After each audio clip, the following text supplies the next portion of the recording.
بسم الله الرحمن الرحيم الحمد لله رب العالمين والصلاة والسلام على أشرف الأنبياء والمرسلين نبينا محمد وعلى آله وأصحابه أجمعين أما بعد.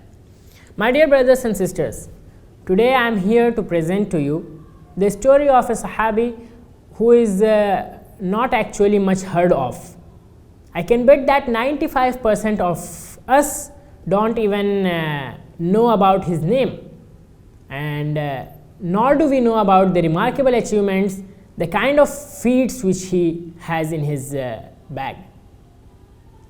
This person's name is Merthad. Merthad. I repeat his name was Merthad al-Ghanawi. So what did he do, and what kind of impossible missions did he try to fulfill? Let me explain to you.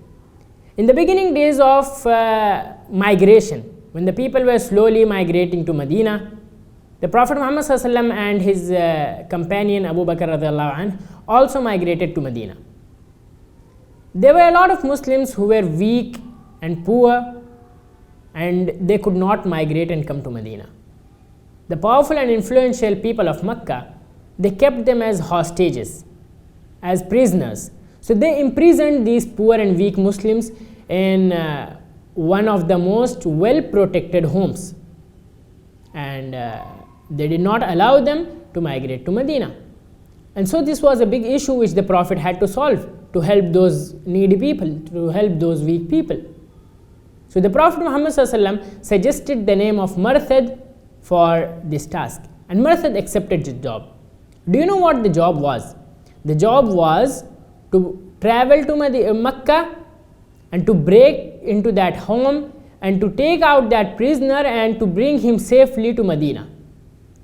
All that in the middle of Mecca, in the center of all the places where the enemies of Islam existed. So that was a tough job, and Merthad accepted this job. Now one day he reached Mecca on his first trip, and then there was a lady whose name was Anak.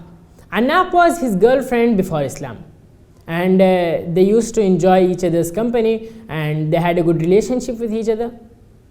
So when Anak saw him, she told, come Merthad, let's have tea together, and she invited him over to her home. But now Merthad was a Muslim, and his condition was different, and he knew that Islam does not allow for men to mix and have chit chats with women. So he did not accept that offer, even though he knew that if he rejected Anak, Anak will call over the people and they will come and arrest him, and he will be in great trouble. But still he did not accept her invitation. So now you see, first of all, his heart was tempting him to accept the invitation and go to Anak's home, because they had a lovely relationship in the past. But then he was patient and he suppressed this tendency of his heart. And then there was a fear that if he rejected the invitation, she would put him in trouble. But then he suppressed this fear and he did not accept the invitation to her home. So what did Anak do?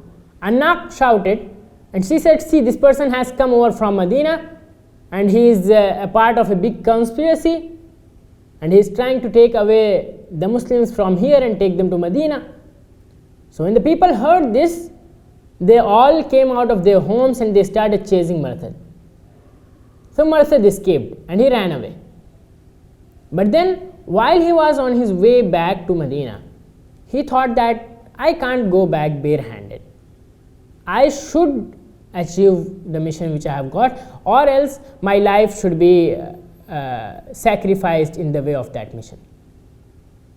So he knew that the risky mission had become even riskier now, and that everyone in Mecca was alert that such and such person is going to come to pick up these Muslims and to take them away. But despite all these tough and terrible situations, Merthad returned to Mecca secretly one night, and he managed to break through into one of the homes, and he took out one of the Muslims and he brought him to Medina safely. So you see what all we learn from Marsad's story. We learn two things. First of all, to take risky missions, to put our lives on stake for the sake of Allah.